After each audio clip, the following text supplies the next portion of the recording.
నమస్తే. Welcome to మనం TV.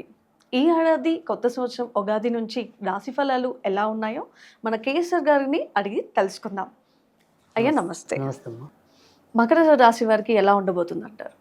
Makar రాశి వారికి ఈ సంవత్సరం పర్వాలేదు, ఎక్కువ శాతం అంటే 70% వరకు మంచి ఫలితాలుగా చెప్పవచ్చు. సో ముఖ్యంగా ఈ 70% మంచి ఫలితాలు ఏంటంటే వ్యాపారాలు విస్తరణ చేయాలన్నా కూడా సాధ్యమవుతుంది.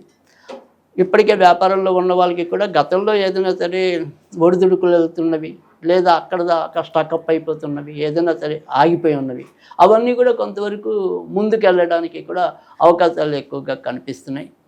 తర్వాత భార్యాభర్తల విషయంలోనే ఈ ఏడాది కొంతవరకు జాగ్రత్తగా ఉండాలి. ముఖ్యంగా జూన్ నుంచి ఎప్పుడైతే వీరికి సప్తమ స్థానంలో వ్యయాధిపతి వచ్చి కూర్చోవటం అనేది ఉంటుంది గురుడు. సో అందుకని అక్కడి నుంచి భార్యాభర్తలు ఇద్దరికి ఏదైనా సరే అనుకోకుండా వేరే వేరే చోట ఉండవలసిన పరిస్థితులు రావటం, అంటే ఒకసారి అది ఉద్యోగాల రీత్యా కూడా కావచ్చు. కొన్ని ఆటంకాలు ఎదురవబోతున్నాయి. ఇద్దరి మధ్య కొంత ఏదైనా సరే అనుకోని వియోగాలు కానీ విరామాలు కానీ ఉండే పరిస్థితులు అయితే ఉండొచ్చు. ఆ విషయంలో కొంతవరకు జాగ్రత్త తీసుకోవాలి. ఇక కొత్తగా పెళ్లి కావాలి అనుకునే వాళ్ళకి మాత్రం అదే సమయమే మంచిది. అంటే జూన్ నుంచి డిసెంబర్ మధ్య ఉండే కొత్తగా పెళ్లి కావాలనుకునే వాళ్ళకి మాత్రం అక్కడ మంచి స్థితి కలగటం అనేది ఉంటుంది. తర్వాత జూన్ నుంచి అలాగే ఇంచుమించుగా ఈ సంవత్సరం వరకు కూడా విదేశాలకు వెళ్ళాలన్నా కూడా దానికి కూడా అనుకూలకంగానే ఉండటం అనేది ఉంటుంది.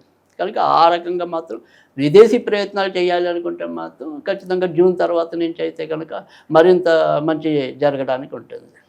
సో డిసెంబర్ నుంచి అందుకే ఎలా చూసుకున్నప్పటికీ కూడా ఈ ఏడాది అంతా కూడా మకర రాశి వాళ్ళు జాగ్రత్త పడాల్సింది ఏంటంటే కనుక జీవిత భాగస్వాముల వ్యవహారం. మరి ఈ భార్యాభర్తలకి ఎదురయ్యే ఈ ఆటంకాలకి పరిష్కారం ఏంటంటారు? ఖచ్చితంగా భార్యాభర్తల మధ్య ఉండే ఏదైనా సరే సుహృద్భావ వాతావరణం పెరగడానికి కానీ ఇలా అనుకొని ఏవైనా సరే ఇద్దరికి ఎడబాటు వచ్చే పరిస్థితులు ఏర్పడుతున్నా కానీ వీళ్ళు చదువుకోగలిగితే నిత్యం కూడా ప్రతిరోజు కూడా అర్ధనారీశ్వర స్తోత్రం చదవటం అనేది మంచిది. ఇక రత్నం పరంగా అయితే మాత్రం ఖచ్చితంగా వజ్రం పెట్టుకున్నట్టయితే కనుక చాలా మంచి ఫలితాలు రావడానికి ఉంటుంది. తర్వాత రెండోది వచ్చేప్పటికి ఏంటంటే ఇక పూజలుగా ఏదైనా సరే చేసుకోవాలి అనుకుంటే కనుక మనం స్తోత్రం అయితే కనుక అర్ధనారీశ్వర స్తోత్రం అనేది మనం సూచించడం అనేది జరిగింది. పూజలుగా వెళ్ళాలి అనుకుంటే కనుక ఖచ్చితంగా ఏదైనా సరే శివపార్వతులు కలిసిన గుడికి అప్పుడప్పుడు ఏదైనా సరే సోమవారం కుదరకపోతే ప్రత్యామ్నాయం గురువారం. సో అలా గురువారం నాడైనా సరే వెళ్ళి ఆ రకంగా ఒకసారి దర్శనం చేసుకుంటే చాలు. పెద్దగా పూజలు అవి ఏం చేసుకోలేకపోయినా పర్వాలేదు.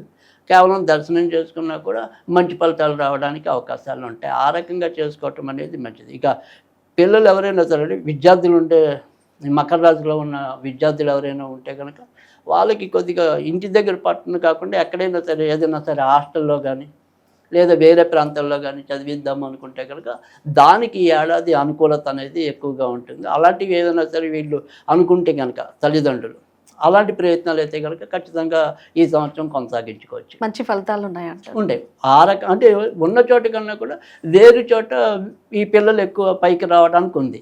సో అందుకని మనం మీమాంసలో ఉన్నాం అనుకోండి, మన పిల్లల్ని హాస్టల్లో పెట్టాలా వద్దా, హాస్టల్లో పెడితే మరింత పాడవుతాడా, ఇలాంటి సంశయాలు కొన్ని ఉంటూ ఉంటాయి. కానీ అలాంటి సంశయాలు లేకుండా నిరభ్యంతరంగా ఈ ఏడాది అయితే కనుక వాళ్ళని కొద్దిగా దూరం పెట్టి చదివించుకోవచ్చు. చూశారు కదా, ప్రతి రాశి వారికి పరిష్కారానికి కూడా గురుగారు చెప్పినట్టుగా పాటిస్తే మంచి ఫలితాలని మనం సాధించవచ్చు. చూస్తూనే ఉండండి మనం టీవీ.